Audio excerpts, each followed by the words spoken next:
Bonjour à toutes et à tous et bienvenue sur Capital Auto. Alors aujourd'hui nous sommes dans un petit endroit secret, c'est parce qu'on y révèle le tout premier véhicule électrique de la marque Alpine.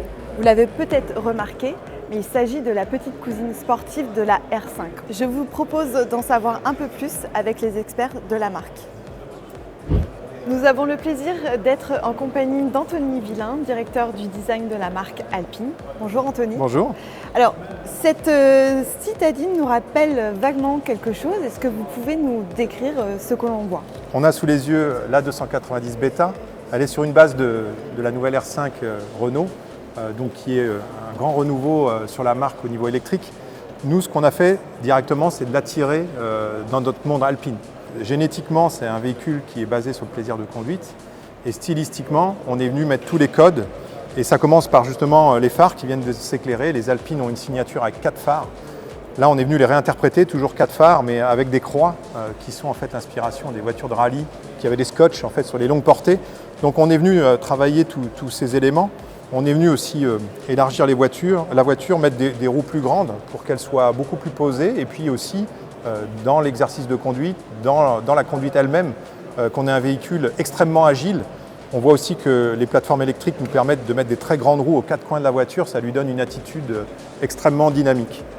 Ensuite, quand on continue sur le latéral, on voit tout ce travail en fait sur la porte. Pareil, ça fait partie des signatures alpines. On vient dessiner le flanc comme la 110 et puis l'arrière extrêmement compact avec ses feux verticaux. Donc ces feux verticaux, ils sont inspirés de notre univers de la compétition. Nous courons en F1, nous courons avec des véhicules d'endurance et c'est une signature lumineuse qu'on retrouve sur ces véhicules. Voilà, donc on a tous les ingrédients et finalement c'est quelques éléments aussi graphiques des Alpes. Notre nom c'est Alpine, qu'on a venu ramener dans l'univers urbain. Donc on le voit avec le blanc qui est plutôt la neige, avec toutes ces pièces ici en carbone qui représentent plutôt du minéral, de la pierre. Et puis une symbolique graphique de la montagne avec les triangles, mais qu'on est venu interpréter un peu comme du street art ou un tatouage qui vient signer la voiture. Et puis on va voir à l'intérieur, parce que là, on a poussé le trait un peu plus fort. On est venu centrer tout le design sur le pilote, puisque finalement, Alpine, au cœur de cette marque, c'est le plaisir de conduire et de piloter. Donc on a pris tout cet élément au pied de la lettre, on a mis le pilote au milieu, et en fait, quand on regarde, toute la voiture est construite autour du pilote. Donc à la fois l'extérieur, on voit qu'il y a le pare-brise qui vient épouser la forme du cockpit. On voit la planche de bord qui engage finalement la conduite vers l'avant. Et puis un baquet et un volant qui sont inspirés directement du monde de la compétition. Donc on a voulu vraiment marquer cet élément.